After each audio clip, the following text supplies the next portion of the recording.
મિત્રો કેમ છો? મજામાં? હવે આજે આપણે નવો ટોપિક લઈએ છીએ, સંયુક્ત સાહસ. બરોબર છે?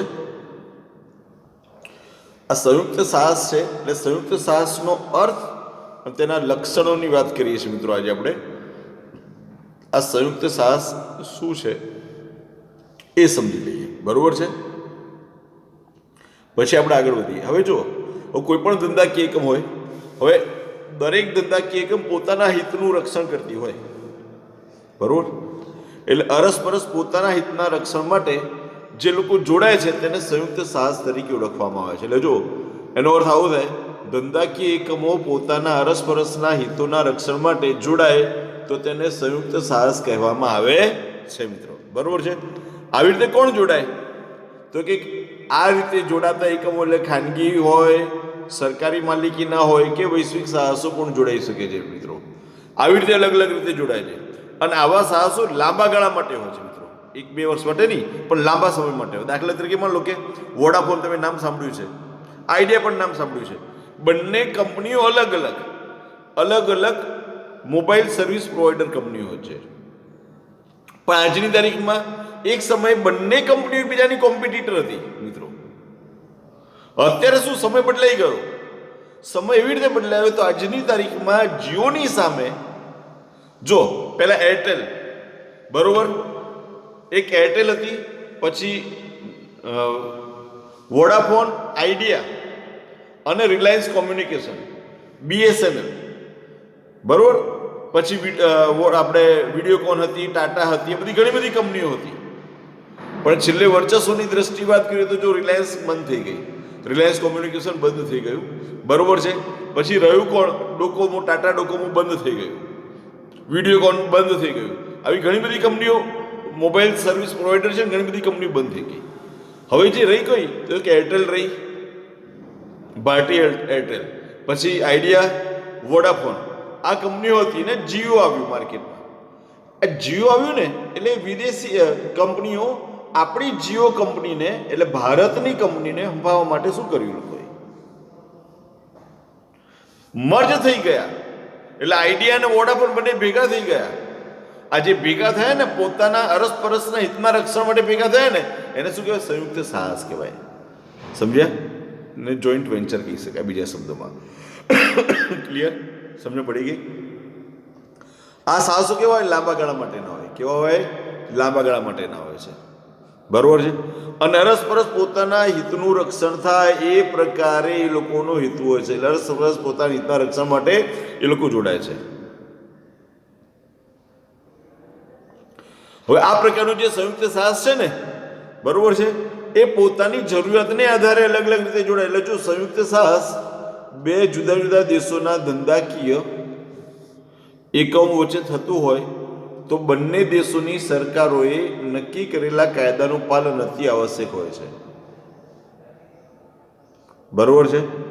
ખ્યાલ આવે મિત્રો તમને? બે દેશના કાયદાઓ જે પ્રમાણે હોય એ પ્રકારે જ એમને કામ કરવાનું હોય છે, બીજું કામ કરી શકાય નહીં. જે નીતિ નિયમો ઘડ્યા હોય એ પ્રમાણે કામ કરવાનું. એટલે એવું કહેવાય છે કે ભાઈ સંયુક્ત સાહસ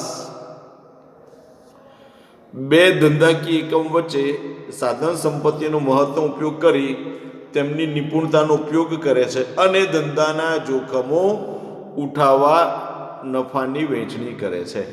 બે સાહસો ભેગા થઈ અને નફાની વહેંચણી, જોખમ ઉઠાવી નફાની વહેંચણી કરે છે. મિત્રો બરોબર, ટૂંકમાં આ બંને સાહસો ભેગા મળી અને આ પ્રકારની અલગ અલગ રીતે શું કરે છે? કાર્યવાહી કરતા હોય છે. મિત્રો એના પછી બીજું વધારાની વાત કરીએ કે ભાઈ સંયુક્ત સાહસ શરૂ કરવાનો હેતુ ધંધાના વિસ્તરણ, નવી પેદાશનો વિકાસ, નવા બજારનું વિસ્તરણ કરવાનો હોય છે. મિત્રો અને ઘણા ધંધાકીય એટલે ઘણા ઔદ્યોગિક સાહસો બીજા ઔદ્યોગિક સાહસ સાથે વ્યૂહાત્મક રીતે પણ જોડાણ કરે છે. આ વ્યૂહાત્મક રીતે જોડાણ કરે ને એટલે એમની શક્તિ વધી જાય. મિત્રો બરોબર છે? હરીફાઈમાં વધારે ટકી શકે. અને આવા જોડાણો કેમ થાય? તો કે આવા ઔદ્યોગિક સાહસો પોતાની પૂરક કે ફાજલ શક્તિના ઉપયોગ કરવા માટે, વિતરણ માર્ગોના વિકાસ માટે, ઔદ્યોગિક પ્રક્રિયા માટે કે નાણાકીય બાબતો માટે કરતા હોય છે. નાણાકીય બાબતો માટે કરતા દરેક રીતે હોય. સમજો? ભારતમાં સંયુક્ત સાહસ માટે કોઈ અલગ કાયદો નથી. ભારતમાં કોઈ અલગ કાયદો નથી, બરોબર છે. એના એ જ પ્રકારે કાયદા છે, એ જ પ્રમાણે ચાલી જાય છે. એટલે ભારતના હવે જો મિત્રો આગળ વાત કરીએ, ભારતમાં છે ને, ભારતમાં નોંધાયેલી સ્થાનિક કંપની, બરોબર, ભારતમાં નોંધાયેલી કંપની સ્થાનિક કંપની ગણાય છે. અત્યારે ઘણા બધા સંયુક્ત સાહસો સફળતાપૂર્વક ભારતમાં પોતાની કામગીરી કરી રહ્યા છે. પણ સંયુક્ત સાહસમાં કેવું હોય તો કે છે ને, વિદેશી ભાગીદાર હોય કે બિન નિવાસી ભારતીય હોય તો ભારત સરકારની મંજૂરી આવશ્યક બને છે, બરોબર. બિન નિવાસી ભારતીય હોય ને અને વિદેશી ભાગીદારી હોય તેવા સંજોગો ભારત સરકારની મંજૂરી લેવી પડે. અને એના માટે શું તો કે આવી મંજૂરી રિઝર્વ બેંક ઓફ ઇન્ડિયા અથવા તો વિદેશી રોકાણ વૃદ્ધિ નિગમ, ફોરેન ઇન્વેસ્ટમેન્ટ પ્રમોશન બોર્ડ દ્વારા પરિસ્થિતિને આધીન રહીને આ પ્રકારની પરમિશન આપે છે. એટલે વિદેશી કંપનીઓ હોય, ભારતમાં ધંધો કરવો હોય તો અમુક પરિસ્થિતિઓને આધીન રહી અને એને પરમિશન આપવામાં આવે છે મિત્રો, બરોબર છે. ક્લિયર થઈ ગઈ. હવે એના આપણે લક્ષણોની વાત કરીએ છીએ. કોના લક્ષણો તો કે સંયુક્ત સાહસના લક્ષણોની વાત કરી મિત્રો, બરોબર. લાક્ષણિકતાઓ જોઈએ. ચલો, પહેલી લાક્ષણિકતા શું છે? બંને પક્ષકારો માટે લાભદાયક. જે સંયુક્ત સાહસ છે ને મિત્રો, એ એક નહીં, બંને પક્ષકારો માટે લાભદાયક હોય. બંને પક્ષકારો માટે શું છે? લાભદાયક પુરવાર થાય છે. અને તેઓ તેમની વિશિષ્ટતાઓના લીધે એકબીજાના પૂરક સાબિત થાય છે. એમની વિશેષતાઓના કારણે શું થાય છે? બંને એકબીજાના પૂરક સાબિત થાય, બરોબર છે. સ્વાભાવિક છે, બંને એકબીજાના પૂરક સાબિત થાય એટલે આનાથી શું થાય? બંને એકબીજાનો સાચવી અને નફો કમાવાનો વધુ પ્રયત્ન કરે, બરોબર છે. પછી છે વધુ સાધન સંપત્તિ અને ક્ષમતા. હવે જો મિત્રો, બે કંપનીઓ ભેગી થાય એટલે સ્વાભાવિક પણ બે કંપનીઓ જોડાઈ જાય તો બે પક્ષકારો સંયુક્ત સાહસ દ્વારા જોડાય ત્યારે બંને પક્ષકારો પોતાની સાધન સંપત્તિ અને ક્ષમતાનો લાભ એકબીજાને આપે છે. અને બંને પક્ષકારોની સંયુક્ત સાધન સંપત્તિ અને ક્ષમતા તેમની વધુ સારી ધંધાકીય તક પ્રોવાઈડ કરે છે મિત્રો. જો વોડાફોન ને એડે બંને મિત્રો ભેગા થઈ ગયા ને તો એમની તાકાત પ્રમાણમાં વધી જાય, ઇન્વેસ્ટમેન્ટની તાકાત વધી જાય, બરોબર છે. પછી નવા સર્વિસીસ પ્રોવાઈડ કરતા હોય તો એના માટેની એમની તાકાત વધી જાય, કસ્ટમર્સ ડબલ થઈ જાય, બરોબર છે. નફાનું માર્જિન વધી જાય. એટલે આ બધા ઘણા બધા એમના ફાયદા છે, બરોબર છે. હવે એના પછી ત્રીજું લક્ષણ જોઈએ, નવી ટેકનોલોજી મિત્રો. સંયુક્ત સાહસ છે ને, તો સંયુક્ત સાહસ શું કરે છે તો કે સારી ટેકનોલોજીનું આદાન પ્રદાન કરે છે. અને સારી ટેકનોલોજીને કારણે વધુ ગુણવત્તાવાળી વસ્તુનું ઉત્પાદન શક્ય બને છે. અને વધુ ઉત્પાદન તો શક્ય બને, પણ મિત્રો એની જોડે જોડે પડતર પણ ઓછી આવે. એટલે સમય, શક્તિ અને ટેકનોલોજીના ઉપયોગને કારણે કાર્યક્ષમતા અને અસરકારકતામાં વધારો થાય છે. અને ધીમે ધીમે શું થાય? નફામાં પણ વધારો થાય, બરોબર છે. એના પછી વાત કરીએ છીએ નવા બજારનો વિકાસ. આપણે નવા બજારનો શું કરવામાં આવે? વિકાસ છે મિત્રો. આનાથી શું થાય તો સૌથી પહેલાં પહેલો ફાયદો શું છે તો કે એક દેશમાં રહેલી ધંધાકીય એકમ જ્યારે બીજા દેશમાં ધંધાકીય એકમ સાથે સંયુક્ત સાહસ દ્વારા જોડાય છે ત્યારે નવા બજારો વિકાસ કરવો શક્ય બને છે. અને ભારતની કોઈ પણ કંપની સાથે વિદેશી કંપનીઓ સંયુક્ત સાહસથી જોડાય છે અને ભારતના બજારમાં પ્રવેશવાનો માર્ગ મોકળો બને છે, સરસ બને છે મિત્રો.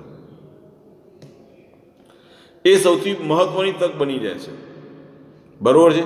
એ આપણા માટે નફાનું મહત્તમીકરણ કહી શકાય કે એ નવા બજારો મળે એટલે એમની પ્રોડક્ટ વધુ વેચાય, બરોબર છે. અને વિદેશી માર્ગ પણ ખુલી જાય.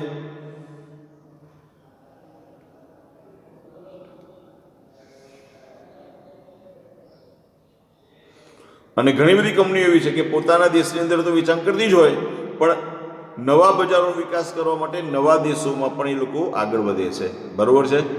ક્લિયર. હવે વાત કરીએ છીએ શોધખોળ. Yes, right.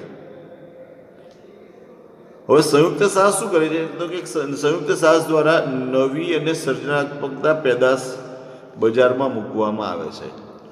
વિદેશી ભાગીદારો ઘણી વખત તેમના નવા વિચારો અને વધુ સારી ટેકનોલોજીનો લાભ સંયુક્ત સાહસ દ્વારા પૂરો પાડે છે. બરોબર. નવી શોધખોળ થાય, રિસર્ચ ડિપાર્ટમેન્ટ એ લોકો બનાવતા હોય છે.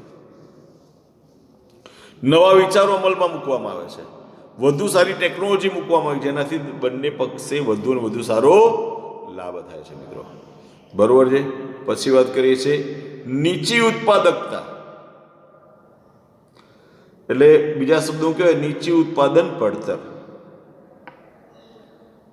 હવે જો આધુનિક ટેકનોલોજીનો ઉપયોગ કરવામાં આવે તો સ્વાભાવિકપણે આધુનિક ટેકનોલોજીને કારણે શું થાય? મોટા પાયા પર ઉત્પાદન શક્ય બને. અને મોટા પાયા પર ઉત્પાદન શક્ય બને તો ઉત્પાદન પડતર કેવી આવે? નીચી આવે. અને ઉત્પાદન પડતર નીચી હોય તો વેચાણ કિંમત નીચી રાખી શકાય છે. અને આપણે પેદાશ એટલે વસ્તુની માંગમાં આપણે શું કરી શકીએ છીએ? વધારો કરી શકીએ. બરોબર. એટલે આવી ઘણી બધી કંપનીઓ છે મોટા પાયા પર ઉત્પાદન કરી અને નીચી પડતરનો લાભ લે છે અને માર્કેટ કવર કરે છે. બરોબર. એટલે આ પણ એક બહુ મહત્વની બાબત છે કે વધુમાં વધુ પ્રમાણમાં ઉત્પાદન કરી અને નીચી કિંમતે વસ્તુ બનાવી નીચી કિંમતે એનું વેચાણ કરે. પોતાના નફામાં ઘટાડો ન કરે પણ ઉત્પાદન પડતર નીચે લઈ આવે મિત્રો.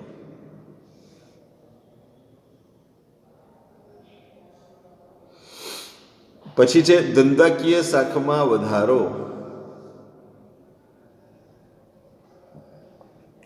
ધંધાકીય શાખામાં વધારો. હવે આનાથી શું થાય? તો જો બે જુદા જુદા ધંધાકીય એકમો સંયુક્ત સાહસ દ્વારા જોડાય છે તો શું થાય? બંને ભાગીદારી એકમોની પોતપોતાની શાખાનો લાભ સંયુક્ત સાહસને મળે છે. અને સંયુક્ત સાહસનો એક ભાગીદાર પોતાની ધંધાકીય શાખાનો ઉપયોગ સંયુક્ત સાહસમાં કરવા દે છે. બરોબર. અને સંયુક્ત સાહસમાં કરવા દે ને મિત્રો, એટલે એનાથી શું થાય?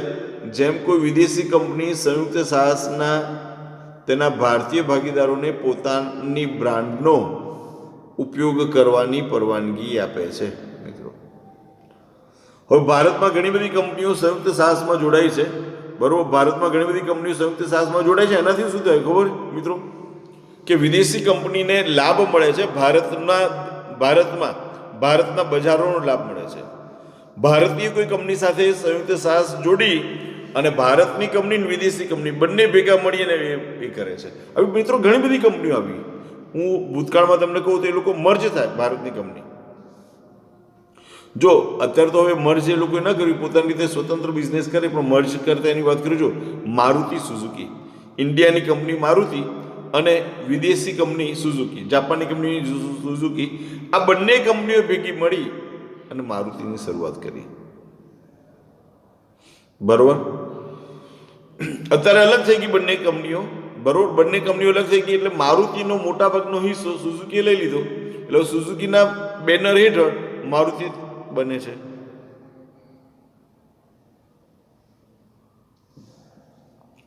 એટલે એનાથી શું થાય? ધંધાકીય શાખામાં પણ શું જોવા મળે છે? વધારો જોવા મળે છે મિત્રો. અહીંયા આગળ આખો પ્રશ્ન આપણે પૂરો કર્યો. કયો પ્રશ્ન પૂરો કર્યો? બોલો. સંયુક્ત સાહસનો અર્થ આપી તેના લક્ષણોની સમજૂતી આપો. બરોબર. આખો ટોપિક આપણે પૂરો કર્યો સંયુક્ત સાહસ વાળો. બરોબર છે. હા. હવે એના પછી બીજો ટોપિક છે જાહેર અને ખાનગી ભાગીદારી. Public private partnership. બરોબર. આખો નવો ટોપિક છે મિત્રો. સંયુક્ત સાહસનો એક ભાગ કહી શકાય મારી દ્રષ્ટિએ. પણ આ જાહેર ખાનગી ભાગીદારી એટલે એવું કહી શકાય પબ્લિક પ્રાઇવેટ પાર્ટનરશિપ.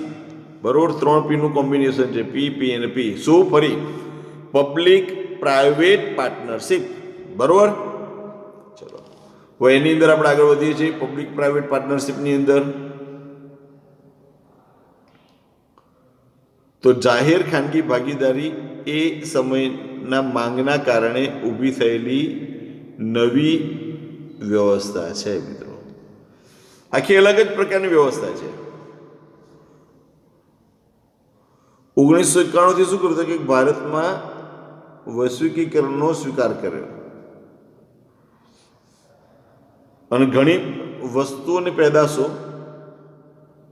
ઘણી બધી પેદાશો, સેવાઓ જે આંતરરાષ્ટ્રીય બજારમાં મળતી વસ્તુઓ ભારતીય બજારમાં ઉપલબ્ધ બની છે. મિત્રો, પહેલાના સમયમાં તો એવી કોઈ સેવાઓ હતી નહીં, પણ આજની તારીખમાં એવી ઘણી બધી સેવાઓ છે જે વિદેશી સેવાઓ પણ ભારતમાં મળતી થઈ છે. હવાઈ સેવા માટે એરપોર્ટનું વિસ્તૃતીકરણ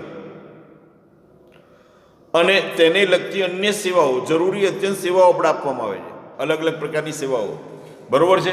જો અદાણી છે, અદાણી આખું પ્રાઇવેટ પાર્ટનરશિપ કરીને, પબ્લિક પ્રાઇવેટ પાર્ટનરશિપ કરી અને અત્યારના સમયમાં અદાણી એરપોર્ટ બની ગયું. સરદાર વલ્લભભાઈ પટેલ જે ઇન્ટરનેશનલ અને ડોમેસ્ટિક એરપોર્ટ હતું ને મિત્રો, 2 એરપોર્ટો અત્યારે અદાણી એરપોર્ટના નામે તૈયાર થઈ ગયા કે જાહેર ખાનગી ભાગીદારી શરૂઆત થઈ ગઈ. મિત્રો, એનો લાભ શું મળે તો કે કંપનીઓને મળે કે નવી આધુનિક કાર માટે સારા રોડ, હાઈવે અત્યંત જરૂરી છે. આ માળખાના વિકાસ માટે ખૂબ જ મોટું મૂડીરોકાણ સરકાર માટે ટૂંકા ગાળા માટે શક્ય હતું નહીં.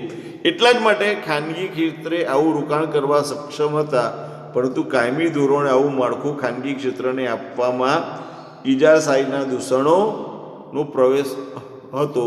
ત્યારે એક નવી વ્યવસ્થા સ્વીકાર કર્યો કે જેનું નામ શું આપવામાં આવ્યું? એમાં શું થયું તો કે આ માળખામાં જમીન સરકાર આપે છે. વિકાસ કરવા માટે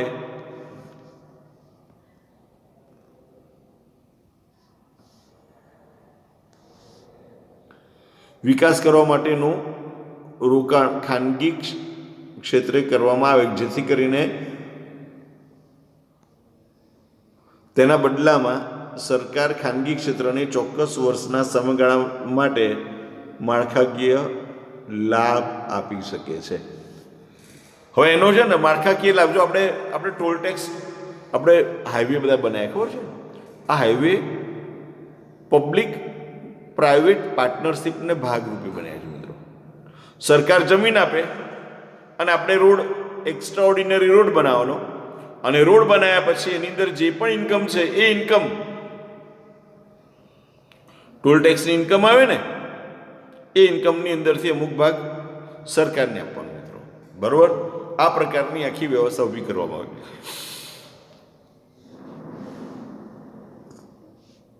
પછી માળખાની જાળવણીનું કામ પણ સરકારનું કરે છે. બરોબર?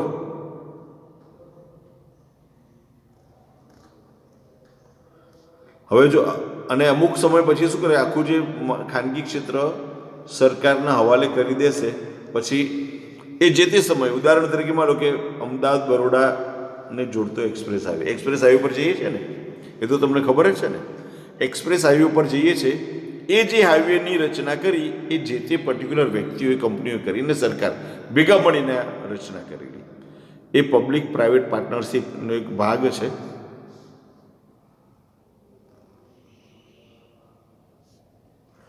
બરોબર? અહીંયા આગળ આખું પીપીપી આખો ટોપિક પૂરો કર્યો.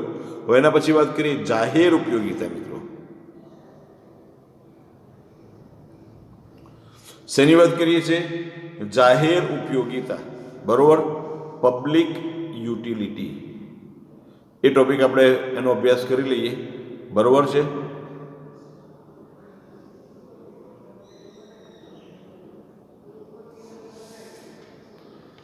જાહેર ઉપયોગિતામાં શું છે તો કે જો દરેક જગ્યાએ છે ને જાહેર ઉપયોગિતા, પબ્લિક યુટિલિટી. મિત્રો, એનો ખ્યાલ સમજી લઈએ.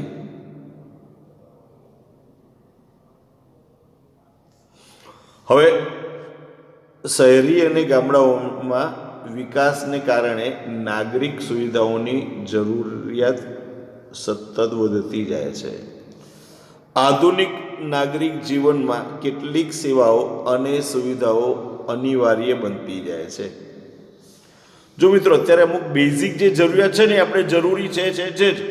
પાણી છે, ડ્રેનેજ છે, વાહન વ્યવહાર છે, સંદેશા વ્યવહાર છે, આ બધી અમુક બેઝિક નીડ કહેવાય મિત્રો. અત્યારના સમયમાં બેઝિક એટલે પ્રાથમિક જરૂરિયાતમાં આવે છે. આ બધી પ્રાથમિક જરૂરિયાતો કોણ પૂરી પાડે છે? તો કે જાહેર ઉપયોગિતા સેવા એટલે પબ્લિક યુટિલિટી પૂરી પાડી શકે. અને આવી જરૂરિયાતવાળી સેવા અને સુવિધાઓ કાર્યક્ષમ રીતે અવિરત પૂરી પાડવાના વ્યવસ્થા તંત્રને જાહેર ઉપયોગિતા તરીકે ઓળખવામાં આવે છે. આ એકમ શું કરે? તો કે જાહેર ઉપયોગિતાના એકમો પાણી પુરવઠો, વીજળી, શહેરી મુસાફરી માટેના વાહનો, સંદેશા વ્યવહાર, ગેસ, ગટર વગેરે જેવી પ્રાથમિક સુવિધાઓ પૂરી પાડે છે. અને પ્રાથમિક સુવિધાઓ પૂરી પાડે ને એટલે એ વ્યક્તિઓ ને યોગ્ય પ્રકારની સુવિધાઓ મળે એટલે લોકોનું જીવન ધોરણ સારી રીતે ચાલી શકે. અને આવી સેવાઓની ગુણવત્તામાં ઘટાડો અને જાહેર જીવનને અસર કરે છે. એટલે કોઈ પણ પ્રકારની ગુણવત્તામાં ઘટાડો કરો તો જાહેર જીવનને અસર કરે. અને જાહેર ઉપયોગિતાના એકમોને ઇજારાશાહી આપવામાં આવે છે અને દરેક ઉપર નિયંત્રણ રાખવામાં આવે છે. મિત્રો, દરેક ઉપર આપણે શું કરવામાં આવે છે? નિયંત્રણ રાખવામાં આવે. એટલે કાર્ય છે ને વધારે સારી રીતે અને યોગ્ય રીતે થાય. મિત્રો, એમાં જાહેર ઉપયોગિતાની સેવા દરેક નાગરિકને નિયમિત રીતે વધારે કાર્યક્ષમતાથી ઓછા ખર્ચે અને ખૂબ નજીકના સ્થળેથી પ્રાપ્ત થાય છે. બરાબર, એકદમ નજીકના સ્થળેથી પ્રાપ્ત થાય છે.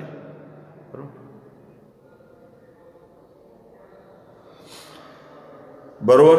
હવે આ પ્રકારની જે વિચારધારા એટલે આ ક્ષેત્રોમાં પણ સ્પર્ધા સ્વીકાર્ય બની છે. કાયદા મુજબ સુધારો કરી આ ક્ષેત્રમાં પણ શું કરવામાં આવે? અલગ અલગ પ્રકારની સ્પર્ધા કરવામાં આવે. સ્પર્ધા કરવામાં આવે એટલે કાર્ય વધારે આપણે સારી રીતે કરી શકીએ. મિત્રો, બરોબર. જો હવે એની અંદર શું, તો દાખલા તરીકે જો ટેલિફોન સેવા જાહેર ઉપયોગિતાની સેવા ગણાય. પછી ઘણા બધા એકમો શું છે કે એક કરતાં વધુ એકમો તે સેવા પૂરી પાડી તે સ્વીકાર્યું છે. હરીફાઈ સ્વીકાર્યા પછી સરકાર અને તેની ઉપર નિયંત્રણ રાખે છે. અને આવા એકમ જાહેર પ્રજાને વાસ્તવમાં અપેક્ષિત સેવા પૂરી પાડે અને ગ્રાહકોનું શોષણ ન થાય તે ધ્યાન રાખવાનું હોય છે. મિત્રો, જો હવે સમજાવું કે જાહેર ઉપયોગિતાની સેવાઓ જે બેઝિક વસ્તુઓ છે ને એ સરકાર આ બધી સેવાઓ પૂરી પાડવા ઉપર થોડું ઘણું નિયંત્રણ પણ રાખે કે ગ્રાહકોને યોગ્ય પ્રકારે યોગ્ય રીતે વસ્તુઓ પ્રાપ્ત થાય છે કે નથી થતી એનું પણ ધ્યાન એમને રાખવું પડે છે. અને શું કરવું? સતત દેખરેખ રાખવી પડે. બરાબર, ગ્રાહકનું શોષણ ન થાય ને એ બાબતમાં શું કરવું પડે? એમને સતત દેખરેખ રાખવી પડે. હવે આ પ્રકારનું કોણ કામ કરે? તો કે ગ્રામ પંચાયત, તાલુકા પંચાયત, જિલ્લા પંચાયત, નગરપાલિકા, મહાનગરપાલિકા દ્વારા તેમનું સંચાલન થાય છે. એના માટે કંઈક વાહન વ્યવહાર, વીજળી, તબીબી સારવાર જેવી સેવાઓ રાજ્ય સરકાર સીધી સંચાલિત કરે છે.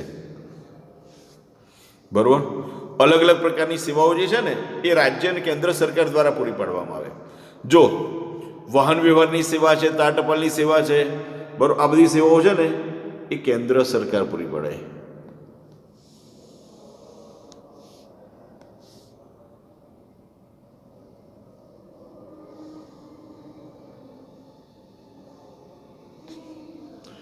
બરોબર.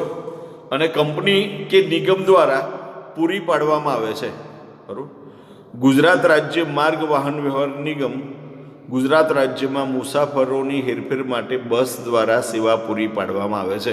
આવી બધી ઘણી બધી કંપનીઓ છે કે જે અલગ અલગ પ્રકારની ટોરેન્ટ પાવર નામ સાંભળ્યું છે ને મિત્રો? એ અમદાવાદની અંદર અમદાવાદના લોકોને વીજળીની સેવા અવિરત પૂરી પાડે છે. અદાણી ગેસ એ અમદાવાદની અંદર ઘણા બધા ગ્રાહકોને એ પીએનજી પાઇપલાઇન દ્વારા પહોંચાડે છે. બરોબર. આમ એવું કહી શકાય કે જાહેર ઉપયોગિતાનો હેતુ અંડરલાઈન કરજો ગાજો.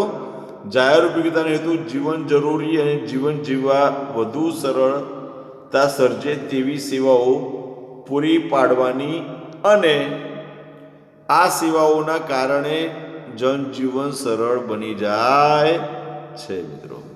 બરોબર, ક્લિયર. અહીંયા આગળ આખો આપણા ટોપિક શું કર્યો આપણે? આ ટોપિક આખો જ ટોપિક પૂરો કર્યો. મતલબ આખું આપણે આ ચેપ્ટર શું કર્યું? પૂરું થયું મિત્રો. હવે આ ચેપ્ટરની અંદર તમારે હવે સ્વાધ્યાય કરવાનું છે. બરોબર. જો એની અંદર પ્રશ્ન નંબર 1, પ્રશ્ન નંબર 2, પ્રશ્ન નંબર 3, પ્રશ્ન નંબર 4 ને પ્રશ્ન નંબર 5, બરોબર, આ પ્રકારના ચેપ્ટર્સ આમાં તૈયાર કરવાના છે અને આમાંથી આ લખવાનું છે. જો આ જે ગવર્મેન્ટે 30% કોર્સ રદ કર્યો ને આ વર્ષ માટે, તો એ વર્ષની અંદર આ ચેપ્ટર નથી. બરોબર છે. એટલે આ ચેપ્ટર તમારે તમારા નોલેજ માટે તૈયાર કરવાનું છે મિત્રો. બરોબર છે. પરીક્ષામાં આમાંથી પ્રશ્નો પૂછાશે નહીં. હા, એ ખાસ ધ્યાન રાખજો. બરોબર. અહીંયા આગળ આખો ટોપિક આપણે આ પૂરો કર્યો છે. તમે સ્વાધ્યાય લખી નાખજો. બરોબર, એટલે તમને કંઈ વાંધો આવે નહીં. તો ઓકે, આ લેક્ચર આપણે અહીં સુધી રાખીએ છીએ. હવે એના પછી આપણે નવું ચેપ્ટર આપણે શરૂ કરશું, ધંધાકીય મૂડીના પ્રાપ્તિ સ્થાનો.